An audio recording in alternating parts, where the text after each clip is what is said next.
Narito ang mga alituntunin sa mga pinapatupad na COMELEC checkpoint sa ating mga lugar bilang paghahanda sa nalalapit na National and Local Election 2025 upang mapanatili ang kaayusan at implementasyon ng batas tulad ng gun ban, lalong-lalo na ngayong panahon ng halalan.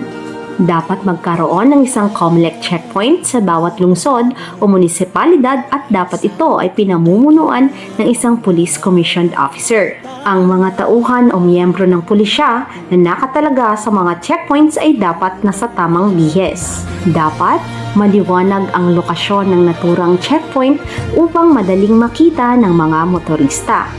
Dapat rin may nakikitang sasakyan sa naturang checkpoint.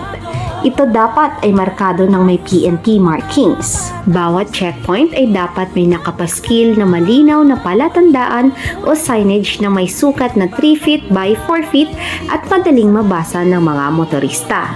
At para sa mga motorista na dadaan sa ating COMELEC checkpoint, marahang bagalan ng ating mga sasakyan, patayin ang headlight, huminto sa lugar ng checkpoint, buksan ang ilaw sa loob ng sasakyan, at maging mahinahon at magalang sa pagsagot ng mga katanungan mula sa tauhan ng checkpoint. Tandaan, ang mga motorista ay hindi dapat piliting bumaba ng kanilang sasakyan sa panahon ng inspeksyon.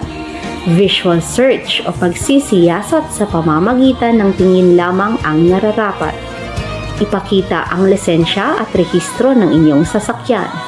Huwag mag-atubiling i-report ang anumang paglabag sa tamang proseso ng checkpoint. Kaya naman, paalala sa ating mga motorista na sumunod sa mga ipinapatupad na COMELEC checkpoint sa ating mga lugar upang masiguro ang maayos at payapang national and local election 2025.